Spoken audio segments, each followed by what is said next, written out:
สวัสดีครับก่อนสวัสดีครับวินสวัสดีครับผมไปไว้วินมาไปเด้อเอาสิไปล่ะปะเฮ้ยห้าเอารถออกมอยไปน้ำดอกมาไว้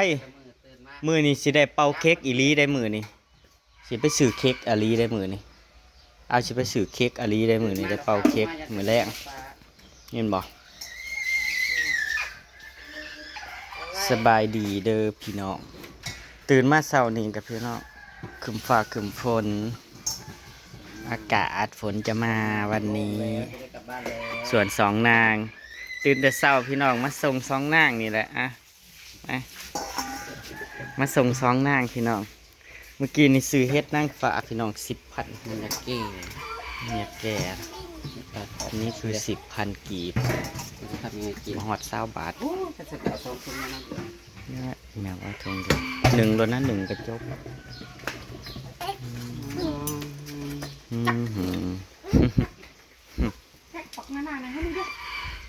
มารอส่งเจ๊ตุยด้วยกันเด้อพี่น้องเจ๊ตุยกับอาตีเป็นสิกับกอดส่วนเฮาก็กลับพรุ่งนี้บอกว่าบัดดีครับก่อนทุเฮ็ดจังได้ทุก่อนคือเว้ายากแท้คือเว้ายากจังหน่อยเฮาไปเลาะเนาะเฮาให้เพิ่นไปน้ำดอกไปล่ะมาบ่ย่านแมวบ่จะเห็นแมวใหญ่ด้านนู้น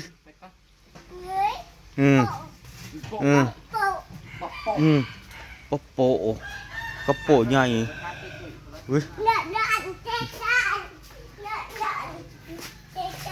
ถามเจ็ดติดถามติดตุยดูสิเมื่อละบ่ถามเราอยู่ถามเราไว้วินยังไปถามเราดู ไปอยู่เมื่อนำเราผุนไว้ไปซื้อขนม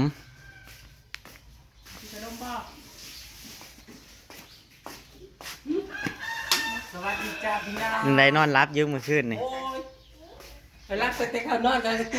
สี่นี่มาเหี่ยวเขาไปนอนรับตื่นทันอะไรกุ๊กกบกับน้ำผุนนอนรับแถรับบ่าได้เปิดนะ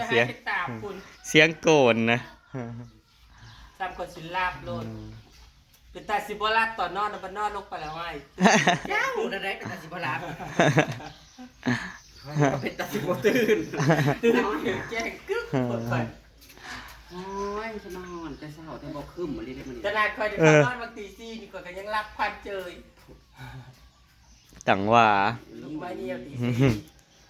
นอนรับดีขนาดเจ้าไปบ้านน้ำเนี่ยว่าในมือบรับอันนี้รับคักขนาดเจ้านั้นไก่สีนอนปวดเงี่ยวอีกแล้วไก่สีนอนปวดอยากกินข้าวอีกแล้ว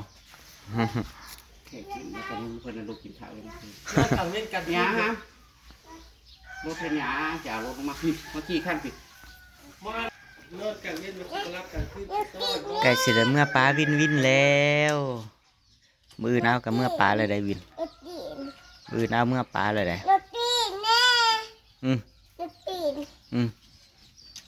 บอกเลขในมือนี่เลขชอกยังหมูอีกเลยหมูวัดปีฮะหมูสี่ดีดีจะเอาสีน้ำตัวใดให้วินเลยเอาติดหนีเขาอยู่บอกกันได้ไหนไงนั่นใส่ว่าแมวนั่นแมวอยู่ใส่แมวเก็บเสื้อผ้า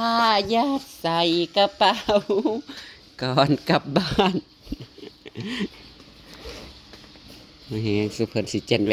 นสองคนเมื่อก่อนสาหนอสวัสดีจ้าเมื่อป้าเจ้าละเด้อเดินทางปลอดภัยสิออกไปส่งเพิ่นสิออกไปส่งเพิ่นจะทั้งอันย่านลงทางว่าสัตว์เมื่อเราคอยปะเมื่อบ่วินเมื่อกับเจ๊กไปยุ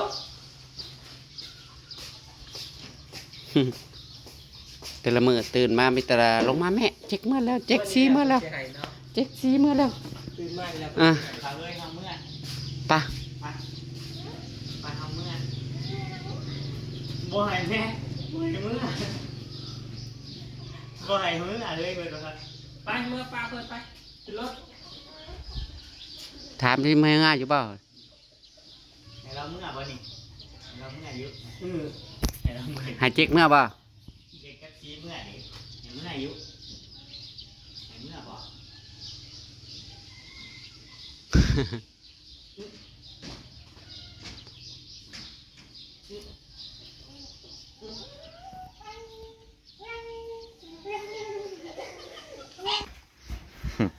เงินที่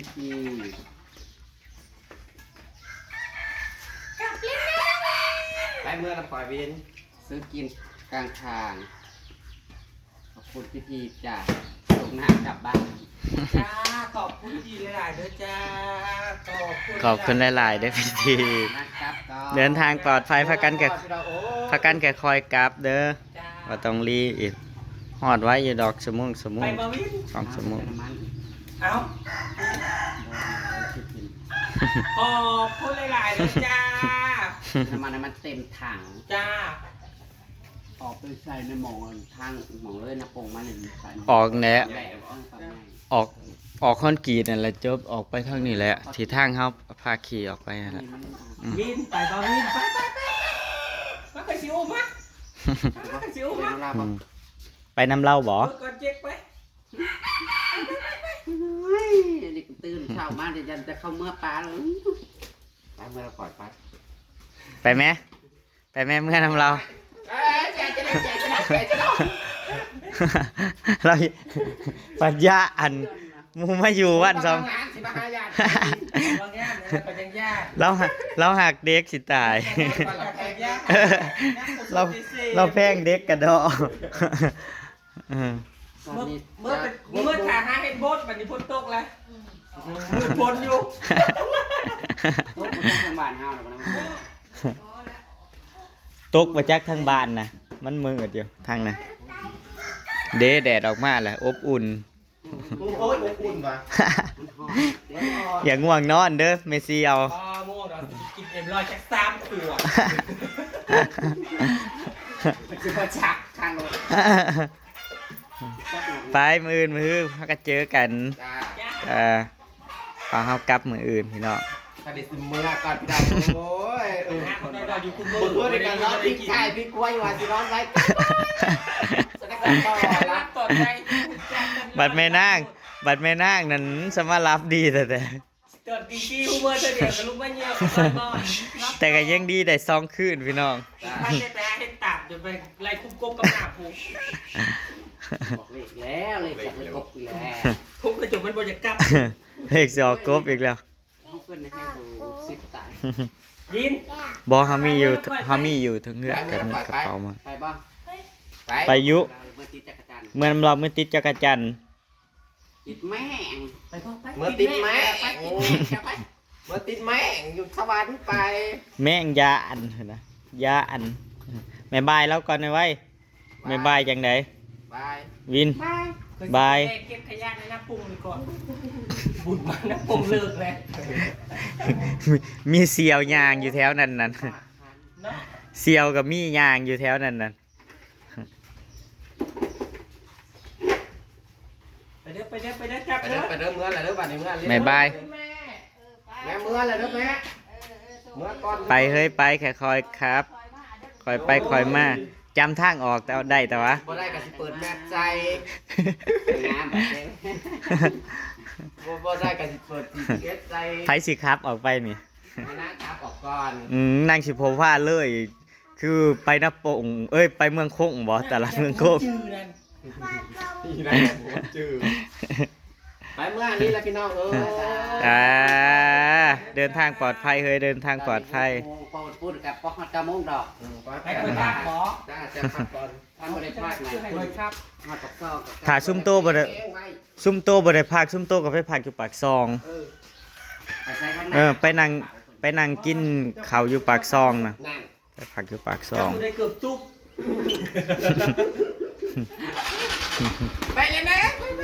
บ๊ายบายฮัมบ๊ายบายบ๊ายบายดูบ๊ายบายบ๊ายบายไปไว้บ๊ายบายก่อนนั่น เจ๊กไอ้สิเมื่อไหนมาเด้อมาเด้อมาเด้อหมดกันเลย บายบายอืม ไปแล้วพี่น้องไปแล้ว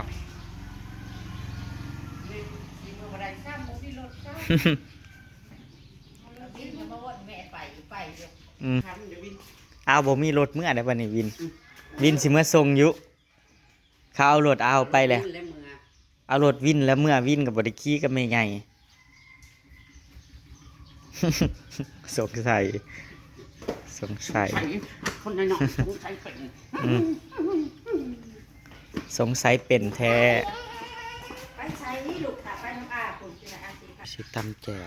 ปิ่งแล้วก็ตำแจ่วครึ่งหนึ่งก็ป้าให้ไว้เราเห็ดกิน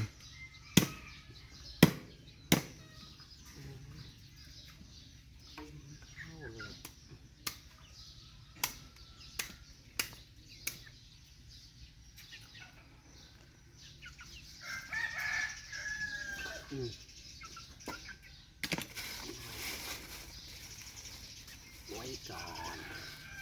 ไม่อยากกินแบบนั้นพี่น้องตื่นมากเลย อยากกินหยัง ย่างเอาไว้บ่ เอาไว้ให้เราออมซะหัวนะปิ่ง จะตัดใส่นะ ไต้ก็บ่เอาดอกเอาไว้ให้เอาไว้เอาแต่ไหนมักปลากระปิ่งพี่น้อง กินยังน้ำที่กินข้าวกับหยา วินสิกินข้าวกับหยังกินไข่จะอุ่นให้มันหลับเฮ้ย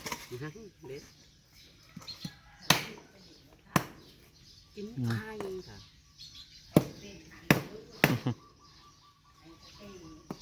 แน่นบอก ให้เจง ใช้หายเก่งวิน ถ่ายวินวินลงเยอะๆหน่อย FC บอก หายเก่งวินนะคือหายค่ะบอกน้ำเป็นยังคือหายจุนหายจุนนี่ นี่แหละลูกเพื่อนหลัง จุน เบื่อหมดพี่น้องเอ้ยหมดหลายเฮากะสิไปหาซื้อนู่นนี้นั่นให้ทำแม่พี่น้องมือนี่เพราะว่ามืออื่นเฮากะสิได้เดินทางกลับแล้วพี่น้องมืออื่นก็ให้เราลงเองตลาดให้เราลงไปเองก็ได้เราอยากกินหยังให้เราซื้อเราขึ้นมาแต่ตลาดเฮาก็กินข้าวกับเราเฮาก็กลับ บางครั้งสิลงตลาดกับไม่ใหญ่บ่มืออื่นไปกับอีเมไปนำกัน เรื่องเหตุที่ต้องคิดทันพวกเราแหละโอ้ยเลยมันเซ็ต เห็ด10,000เห็ด20 บาทบ่ฮอด20ซ้ำว่า20นั่นแหละเห็ดนางฟ้านางลม ย่างไก่จ้าพี่น้องกินข้าวเสาส่วนซองนั่งกับบอกกินฮอดข้าวจ้าฝ้าวจ้า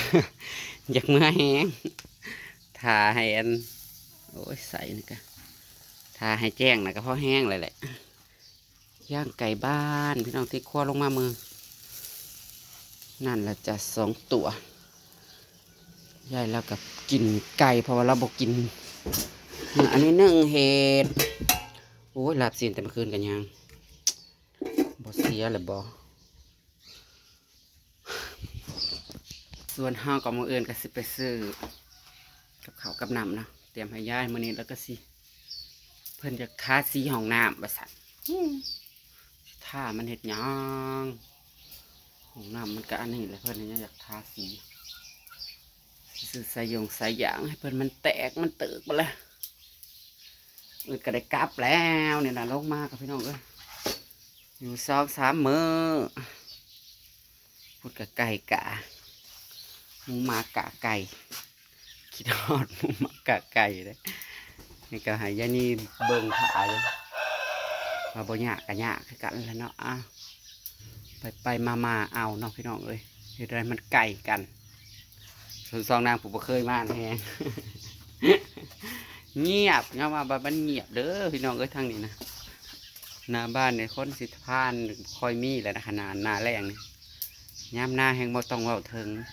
ยามหน้ายังว่าเนาะเข้าเจ้าเที่ยวไปเที่ยวมาเด้แต่ว่าหน้าแรงเนี่ยเข้าเจ้าสิอยู่หน้าประจำเลยเข้าเจ้าก็ให้ปลูกมันปลูกหยังนั่นแหละคอยอยู่บ้านเงียบวัยรุ่นบ่มีจ้ะวัยรุ่นเนี่ยเขากับไปทำการทำงานกรุงเทพกรุงไทยเมื่อพี่น้องเอ้ยแต่ผู้เฒ่าขึ้นมาเข้าเจ้าก็อยู่ให้อยู่หน้านี่นะไปตามคลิปหน้าก็แล้วกันจ้ะช่องนางกับผุละประมาณ8 โมงกว่า9 โมงนะสิฮอดปักซองขอบคุณพิธีเด้อจ้าให้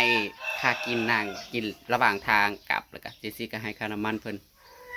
ซื้อน้ำมันใส่รถเนาะเต็มถังแต่ว่าค่าอยู่ดอกรถคันนั้นของเจซี่น้ำมันเติมเทื่อเดียวเต็มถังแล้วมันฮอดบ้านเลยไม่ได้เติมหลายเทื่อไปพี่น้องตามคลิปหน้าค่ะ